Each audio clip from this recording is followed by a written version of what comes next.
Amanda. Hello. So, could you please confirm that you can hear me? I can. Thank you. So I'll tell the purpose, which is the purpose of this interview project is so that I can gather data from professionals and then to analyze it with a view to publishing the results in a book, which might be named as 10 Lessons from 100 Interviews. So I hope you're doing well and having a great day so far. Thank you. Thank you so much for making yourself available for this meeting. I really appreciate it. So regarding this meeting, it will be in interview format and will take approximately 20 to 25 minutes. I hope it's okay with you. That's fine. I'll share my screen as and when required, and please consider that the questions that are asked, they'll be on behalf of my age group, which is around 11 to 13 years old. So I wonder if you have any questions before we begin. Not yet. Looking forward to this. Thank you. So this is the agenda for today. It is mainly spread into 3 sections. So in the first section, there will be a set of questions, followed by a personality check in the middle. It's just a fun activity and something for you to take away. And lastly, some suggestion and advice questions from you. So I hope you're as excited as I am. Let's begin. Yeah.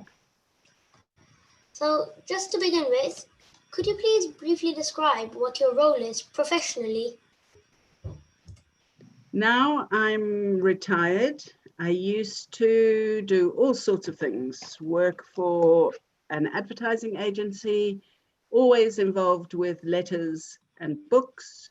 I was a bookseller, a librarian, and for the last 15 years, I've been a property developer, but I'm now retired. Thank you. I think that sounds like an interesting job. So did anything interesting happen in it? Lots of things. I met lots of interesting people who like books and who like playing with words. That's my favorite.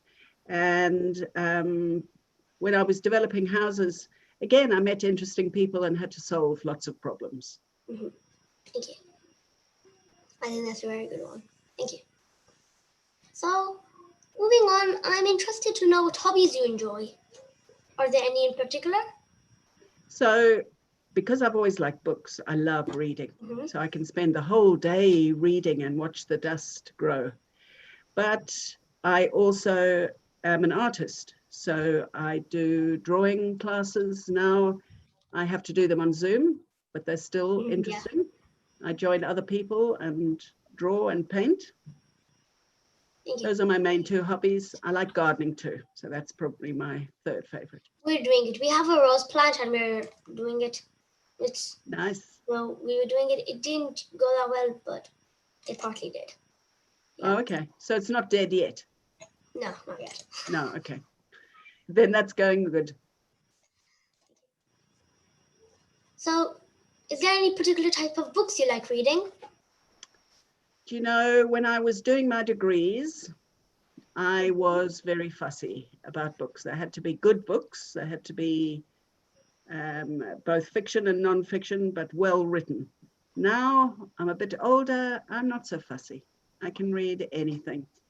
And with the lockdown, I had to reread books I had already, but that was interesting. So I read them all.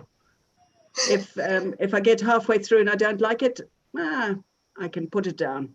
It's not a problem, but I love reading. Me too. I also love reading. If you see on the corner, just there. Yeah, I can see your books. There are a few books, so I've been reading them. Yeah. Reading is such a good hobby. It increases your vocabulary, makes you interesting, teaches you about all sorts of things. I've also made a video on that. Have you? Yeah. So what is good, 11 plus, if it's good, if it's bad. Nice. So moving on to the next question, do you have a soft skill, maybe like communication or teamwork, that you're very glad to have? I'm good with people. So yes, communication.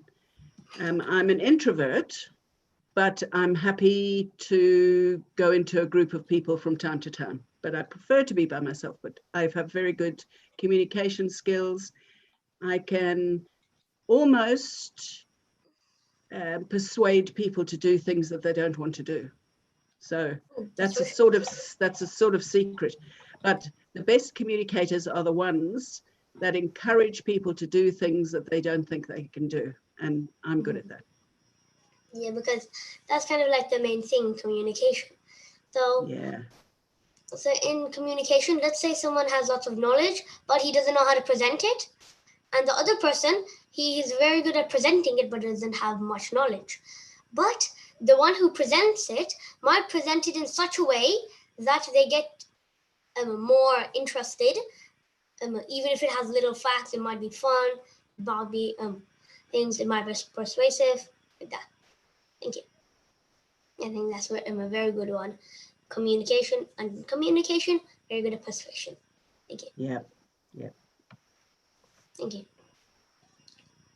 So now this question, it's still based on the line of skill, but is there a skill that you really wished you had? Do you know, I wish I could sing nicely so that people didn't cover their ears, because I like singing, but I'm not very good at it. My daughter's very good, and my mother used to be very good. So I think it just skipped a generation. I think it's a skill I would like to have had. And I know people who have joined choirs, even if they can't sing well, and their singing improves. So maybe that's what I need to do. Try finding something which can make your singing better, maybe. Yeah. Yeah. Thank you. I agree. I think that's an interesting one. Singing. Sometimes I like humming to myself. Sometimes singing. There are a few songs that I like. I've also written a book, and that it's written. So. Okay. Nice. Thank you. So now, moving from skills to advice, has there been a piece of advice you have been given and you were very glad to have followed that piece of advice? If so, could you please share that piece of advice? I have had much advice over my many years, but I think the one that sticks in my head and which I've passed on to my children and to other people is do the best you can at whatever you're doing. Even if it's doing the washing up, don't do it in a sloppy fashion because it just needs doing again. Do everything to the best of your ability, and you will learn that doing your best is important. So I'm really pleased. That was my grandfather. He was a woodworker, and he was a gardener at Kew Gardens. It's a big gardens up in near near Kingston, near Twickenham. And he said, if you're going to plant something, do it properly. Don't just stick it in the ground, because it won't survive well that way. So I have done that with everything. Yeah, with everything. Just do it the best you can, and do it in a way that you're enjoying it. So if you do something and you do it and you're bad-tempered and you do it badly, you're just going to have to do it again. So you might as well smile, push your sleeves up, and do it properly. Yeah. It's like if you're in a competition, you think that you won't be doing it. Like, no, I won't be able to do it. But then still try your best. You still have a chance. So let's say maybe you exceed, or maybe the other participants they go lower. Maybe. But you know what? If you push yourself and do something to the best of your ability, even if you don't win, you've still done better than those people who haven't even bothered. Oh, I can't do it, so therefore I won't take part. And doing the best you can at anything, even making your bed, even tidying your room. Yeah, because then try your best at it. You should exceed. Thank you. That's exactly right. So now this question, it's still based on advice given to you, but a piece of advice that has been given to you and you really wished you had followed it.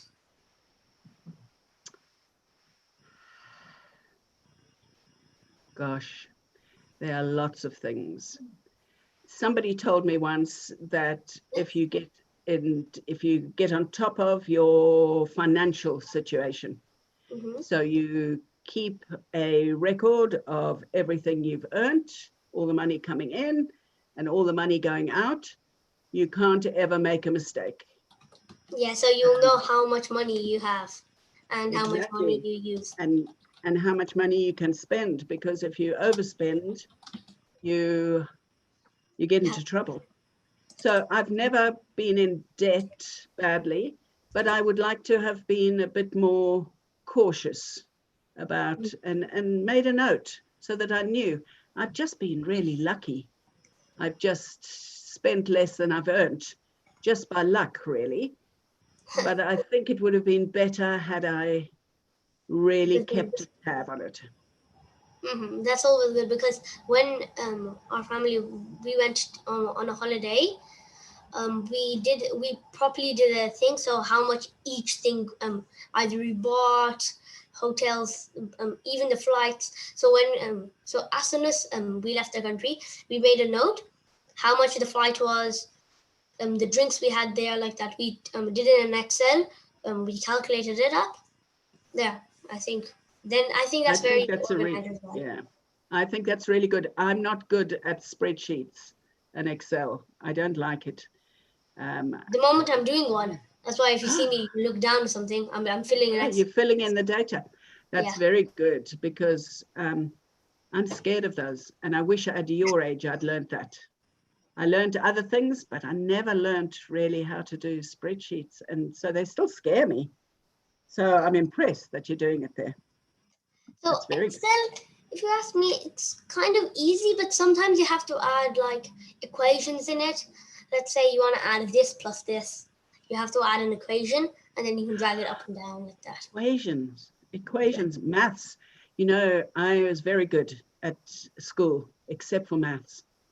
I had to have I'm very extra good at lessons. school, everything Are you very good but at maths maths. as well? And Yeah. maths.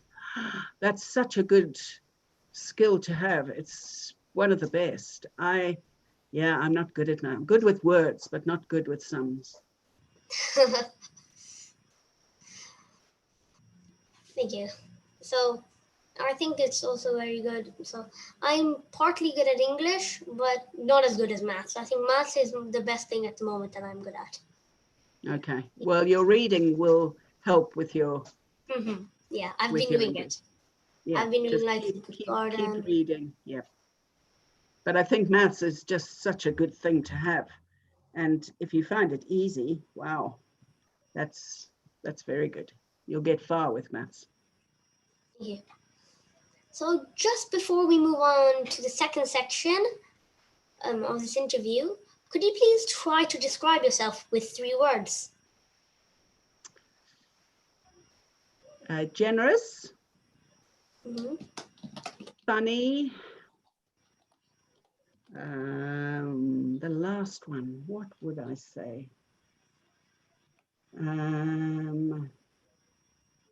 Interested. I like interesting. Thanks. Right, okay. Thank you. Because I'm just getting this data because I'm finding out how each person how they describe themselves for each questions. So that's why I have like a format of how this interview will go. Thank you. That's really good. Thank you. I think those 3 words are also good, very good, generous, funny, and interesting. Thank you. So now I will share my screen so we can get on with the personality check. And if you ask me, I think it's probably the most fun part in this whole interview. So let's get started. Okay. So there aren't any right or wrong answers, and if you feel that there are any hard questions, feel free to skip them. So can you please put the following 5 animals in the order of your preference? I think cow, Mm-hmm. sheep, Thank you. pig, tiger, and horse last. So each one symbolizes something. So the order you have put the animals, that will tell you what your priorities are. So we're going to start with the cow, yes? So obviously you're retired, so because you said cow first, it would have meant your job, Okay. then love, then money, then your pride or passion, and then your family. Oh, that's terrible. I put my children, I put my family last. Don't tell them. Thank you. So this was something that I have created based on most of the interviews I have done. So I think the first of a few, then I had picked up this data. So the cow, the pig, the sheep, the horse, and the tiger. So we'll move on. So can you please share one word with me that you would use to describe each one of the following? Dog is friend. Thank you. Cat is self-centered. Rat, tenacity. Do you know that word? Nope. Tenacity. It means sticking with something. And C means cool. Thank you. So we'll move on to the next slide and find out what each one tells like a personality, yeah? So this, because you said the dog was a friend, so you're a friend. Yeah. Partner, self-centered. Your enemy is stuck to stuff, yeah? And then your life is cool. Ah, nice. I like those interpretations. Thank you. So now we have finished the second section of this interview, and we will move on to the third one, which is the suggestion and advice section. Okay.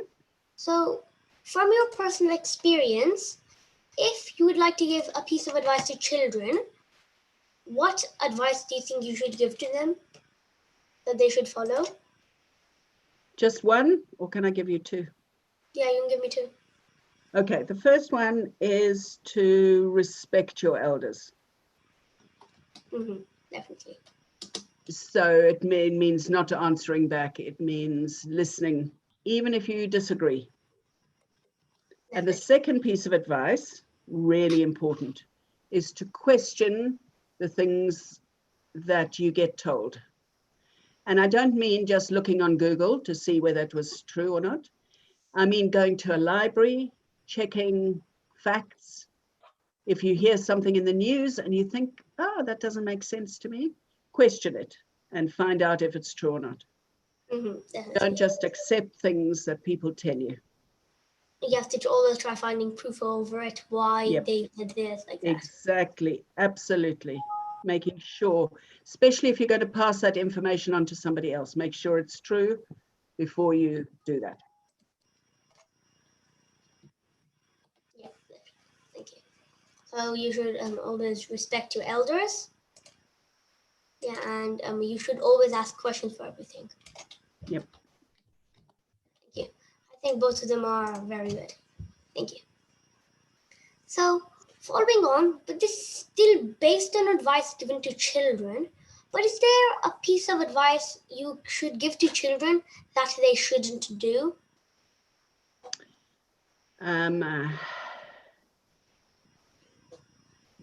I would say getting mixed up with some bad friends that you know are doing things that aren't right.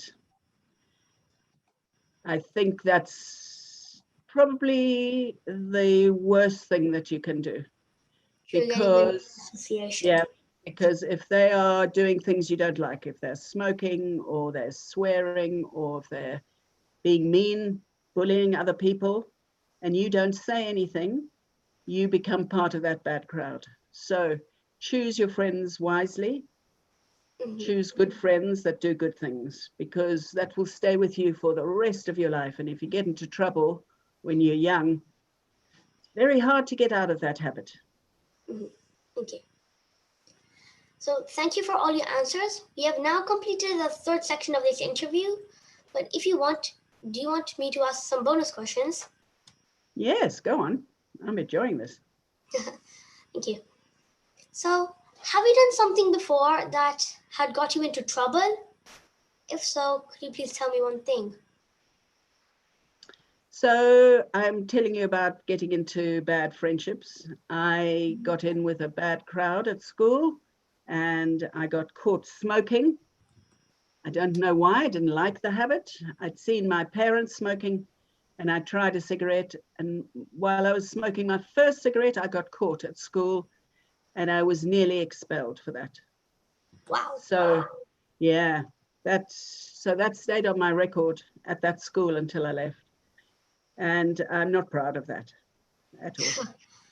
I can understand. Thank you. So, now the second bonus question. Could you please share a word that you would use to describe my dad with because you've been with him, maybe in Toastmasters? I have lots of words to describe your dad. Most of them are good, but I'll tell you the one that he needs to work on. Yeah. And that's he's too talkative. He doesn't know when to stop. And he's heard it from me. So I'm not telling you any secrets here. Your dad's very good at presenting, very good at talking. But sometimes less is more. Too much. Less is more. Thank you. That's a funny one. Thank you. He will laugh when he sees that. Yeah. He will laugh because he Let's go knows. live with you. Yeah. Yeah, he knows it's true. I know I talk too much sometimes, but your dad is like the champion. Me too. My sister always tells him, you're the chatterbox in the family. He is. Thank He is. you. I think all of your family are good at talking. Yeah. Yeah, you're all good because your mum's good too. But I think sometimes your dad needs less is more. He talks powerfully for all of us. Is that the reason he gives you? I like it. Thank you. So now this third one's kind of based on the first question, bonus question. So can you please tell me one thing that you did and you think you should have got into trouble for, but you didn't? Wow. That I didn't get into trouble for.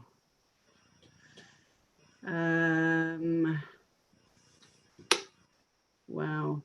I think a long time ago when my children were small, and my younger one is disabled, and so sometimes her behavior is a bit funny. She doesn't know that she's being naughty. And I smacked her across her legs because I wanted her to keep quiet. And I know that was a very bad thing. But no one told me off. And I still feel guilty. So I never did it again. But I think if somebody had seen it, I would have gotten into trouble for that. And I should have. That was a bad thing I did. Thank you. So thank you for all your answers. We have now finished all the bonus questions as well. So just to conclude, could I please request you one thing that you've liked about this interview? I've liked the variety of questions. I think they were a mixture of fun and informative. I liked your personality bits in the middle. That was interesting. I learned a lot. I think you're a very good interviewer. Thank you. And just for the scope of improvement, if I had to change something, what do you think I should change? I think you thanked me too much. So after each thing, you don't have to say thank you. I'm here to help you. I've agreed to do it. So maybe a few less thank yous. You don't have to thank me. I should be thanking you for making this interesting. And I think maybe smile more. When you smile, I can see you relaxing. In the beginning, you were a bit nervous. So keep smiling all the way through.